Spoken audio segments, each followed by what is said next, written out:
जय हिंद साथियों, नमस्कार। स्वागत है आप सभी का आपके अपने YouTube channel Mahendra Bihar coaching पर। दोस्तों अलंकार भी आज हम लेके आ गए हैं आपके सामने। तो अलंकार से संबंधित आपके सामने 20 मोस्ट इंपोर्टेंट क्वेश्चन रहने वाले हैं। आपके कितने राइट होते हैं कमेंट बॉक्स में जरूर बताएंगे, ठीक है। तो अलंकार तो वैसे तो मैंने मुकेश महेंद्र एजुकेशन पर उसकी पूरी थ्योरी करवा रखी है अच्छे से, और आज हम इसमें ये देखने वाले हैं प्रमुख प्रश्नोत्तरी, ठीक है। आपके कितने राइट होते हैं जरूर बताना आप सभी। चलो स्टार्ट करते हैं दोस्तों। तो यहाँ पर पहले क्वेश्चन आपके सामने है, अलंकार का शाब्दिक अर्थ खालिस्तान होता है। लाइक कर दीजिएगा आप सभी, एक बार शेयर कर दो अपने सभी साथियों के बीच। तो अलंकार का जो शाब्दिक अर्थ होता है वो होता है आभूषण। क्या होता है प्यारे मित्रों? आभूषण, या फिर आप ऐसे भी कर सकते हैं गहने, ठीक है। ये इसका शाब्दिक अर्थ होता है। अलंकार दो शब्दों से मिलकर बना है, अलम प्लस कार। अलम का अर्थ होता है शोभा सजावट, कार का मतलब करने वाला। जो काव्य की शोभा बढ़ा देता है वो क्या कहलाता है? अलंकार कहलाता है। तो अलंकार का जो शाब्दिक अर्थ होता है वो क्या होता है प्यारे मित्रों? वो होता है आभूषण। ओके, उसी प्रकार से दूसरा क्वेश्चन देखो। दूसरा प्रश्न है कि अलंकार काव्य की क्या बढ़ाते हैं? तो शोभा बढ़ाते हैं। क्या बढ़ाते हैं? शोभा। शोभा बढ़ाते हैं, शोभा। तो यहां पर आप खालिस्तान में क्या कर देंगे? शोभा कर देंगे, शोभा बढ़ाते हैं, ठीक है। नेक्स्ट आपके सामने तीसरा है कि काव्य की शोभा बढ़ाने वाले गुण धर्मों को खालिस्तान कहते हैं। अब ये तो आपको पता है, क्या कहते हैं प्यारे मित्रों? अलंकार। यहाँ पर आप कर देना अलंकार। जो काव्य की शोभा बढ़ा देते हैं, काव्य की शोभा बढ़ाने वाले गुणों या धर्मों को क्या कहते हैं? अलंकार कहते हैं, ठीक है। नेक्स्ट है आपके सामने चौथा कि अलंकार मुख्य रूप से खालिस्तान प्रकार के होते हैं। तो अलंकार जो है आपके हिंदी साहित्य में से दो प्रकार के होते हैं अलंकार, ठीक है। तो अलंकार आप कितने प्रकार करते हैं? दो प्रकार का करना है यहाँ पर आपको। वैसे तो शब्दालंकार, अर्थालंकार, एक उभय अलंकार भी होता है। चलो आगे देखो पांचवा क्वेश्चन। जब काव्य में अप्रस्तुत का वर्णन कर प्रस्तुत का बोध कराया जाता है तो वहां खालिस्तान अलंकार होता है। यह इंपॉर्टेंट क्वेश्चन है, एग्जाम में कई बार पूछा गया है। जब काव्य में अप्रस्तुत का वर्णन कर प्रस्तुत का बोध करवाया जाता है तो वहां पर कौन सा अलंकार माना जाता है? तो ये प्रश्न आप सभी इसका आंसर मुझे बताएंगे फटाफट। क्या होगा इसका? इसका होगा अन्योक्ति। अन्योक्ति, अन्योक्ति अलंकार होता है, ठीक है।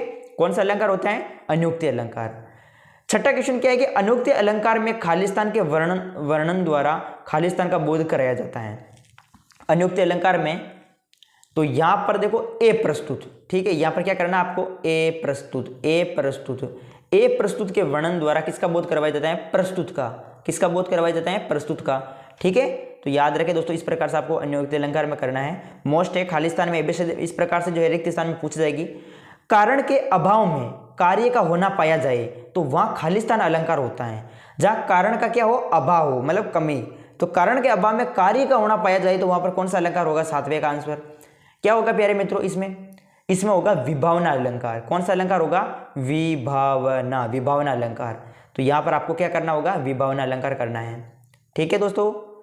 और आगे देखो आठवां कि विभावना अलंकार में खालिस्तान के अभाव में खालिस्तान का होना पाया जाता है। तो विभावना जो अलंकार है इसमें जो है कारण, यहाँ पर आपको करना है कारण।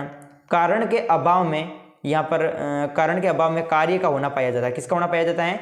कार्य का होना पाया जाता है, ठीक है। तो यहाँ पर तो कारण कर देना और यह कार्य कर देना, मोस्ट इंपॉर्टेंट है। जब काव्य में खालिस्तान के अभाव में खालिस्तान का न होना वर्णित हो तो वहां पर विशेषोक्ति अलंकार होता है। बिल्कुल विशेषोक्ति अलंकार होता है। जब काव्य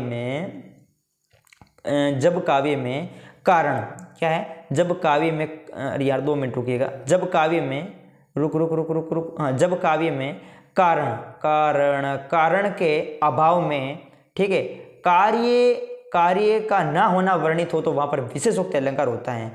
अपोजिट है किसका? विभावना अलंकार का। नेक्स्ट है 10वां क्वेश्चन आपके सामने।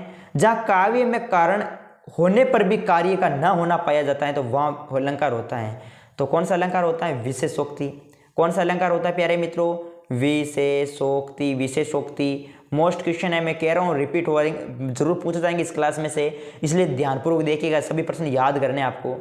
11वां देखो, जब समान अर्थ सूचक विशेषणों द्वारा प्रस्तुति वे ए प्रस्तुत दोनों का एक साथ बोध हो तो वहां खालिस्तान अलंकार होता है।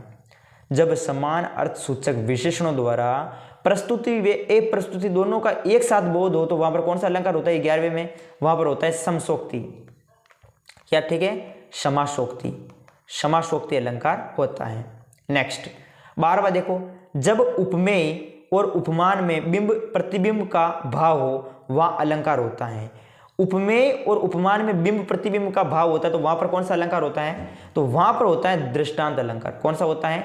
दृष्टांत अलंकार। याद रखें आप सभी, वहां पर दृष्टांत अलंकार होता है। नेक्स्ट, जहां एक बात कहकर फिर उससे मिलती जुलती दूसरी बात कही जाए तो वहां पर अलंकार कौन सा माना जाता है? बताओ, ये भी इंपॉर्टेंट क्वेश्चन है। तो वहां पर दोस्तों कौन सा होता है? दृष्टांत अलंकार। कौन सा होता है? दृष्टांत अलंकार। यह भी हमने देखा था, जब उपमेय और उपमान में बिंब प्रतिबिंब का भाव हो तो वहां पर भी कौन सा अलंकार होता है? दृष्टांत अलंकार ही होता है। कौन सा अलंकार? दृष्टांत अलंकार। उसी तरीके से यहाँ जहां एक बात कहकर फिर उससे मिलती जुलती दूसरी बात की जाए तो वहां पर भी दृष्टांत अलंकार। जब काव्य में उपमान का तिरस्कार या अपमान किया जाए तो वहां पर अलंकार होता है। तो ये तो होता है आपके प्रतीप अलंकार, ठीक है, प्रतीप अलंकार होता है यहाँ पर। नेक्स्ट है कि प्रतीप अलंकार खालिस्तान अलंकार का विपरीत होता है। किसका विपरीत होता है? किसका उल्टा होता है? प्रतीप अलंकार। ये जो प्रतीप अलंकार, उसमें हमने अभी देखा था प्रतीप अलंकार था, ठीक है, यहाँ पर प्रतीप अलंकार ही था। प्रतीप अलंकार, प्रतीप अलंकार देखो, तो प्रतीप अलंकार खालिस्तान अलंकार का विपरीत होता है। किसका होता है विपरीत? ये उपमा का होता है दोस्तों। प्रतीप अलंकार उपमा का जो है अपोजिट होता है। उपमा अलंकार का विपरीतार्थक होने पर खालिस्तान अलंकार होता है, तो यहाँ पर प्रतीप हो जाएगा। ऐसे रिक्त स्थान में देखो प्रश्न ऐसे पूछ देंगे घुमा फिरा के आपको, ठीक है। तो उपमा अलंकार का जो विपरीतार्थ होने पर प्रतीप अलंकार होता है, ठीक है, उल्टा। नेक्स्ट आपके सामने है 17वां, जब उपमान को उपमेय वे उपमेय को उपमान, हाँ, जब उपमान को उपमेय वे उपमेय को उपमान बनाया जाए तो वहां पर अलंकार कौन सा पाया जाता है या कौन सा होता है? तो उस वहां पर होता है प्रतीप अलंकार। कौन सा होता है? प्रतीप अलंकार। तो यहां पर आप क्या कर देंगे? प्रतीप अलंकार कर देंगे। नेक्स्ट है आपके सामने 18वां क्वेश्चन। देखो 18वां क्वेश्चन क्या पूछ रहा है, जहां उपमेय में उपमान की तुलना, जहां उपमेय में उपमान की तुलना में एक बात ज्यादा हो तो वहां अलंकार होता है कौन सा? व्यतिरिक, व्यतिरिक, व्यतिरिक, ठीक है। तो वहां पर कौन सा अलंकार होता है? व्यतिरिक अलंकार होता है, प्यारे मित्रों याद रखें। 19वां देखो, जब काव्य में प्राकृतिक क्रिया पर खालिस्तान का आरोपण किया जाता है तो वहां मानवीकरण अलंकार पाया जाता है। बताओ दोस्तों, ये परिभाषा भी पूछी जाती है मानवीकरण अलंकार की। तो जब काव्य में प्राकृतिक क्रिया पर मानवीकरण, यहां पर आप क्या कर देंगे? मानवीकरण का आरोपण किया जाता है तो वहां पर मानवीकरण अलंकार ही पाया जाता है, ठीक है। 20वां देखो, मेघमयी आसमान से उतर रही है, मेघमयी आसमान से उतर रही है, संध्या सुंदरी परी सी, इस पंक्ति में अलंकार कौन सा होगा? तो इसमें मानवीकरण अलंकार होगा। कौन सा अलंकार होगा प्यारे मित्रों? मानवीकरण अलंकार। तो ये थे हमारे प्रमुख इस चैप्टर के 20 क्वेश्चन दोस्तों, जो कि आपको अच्छे से कवर करने हैं, एग्जाम में देखने को मिलेंगे। ये अलंकार से संबंधित 20 क्वेश्चन मैंने करवाए हैं, ठीक है। बाकी इसकी फुल वीडियो देखना चाहो तो मुकेश महेंद्र एजुकेशन पर पढ़ा है, ठीक है। तो ये थे 20 में से आपके कितने राइट हुए कमेंट बॉक्स में बताएंगे। वीडियो को शेयर करें, चैनल पर नहीं तो सब्सक्राइब करें। मैं मिलूंगा वापस आपको नेक्स्ट वीडियो में, तब तक के लिए जय हिंद, जय भारत। ओके।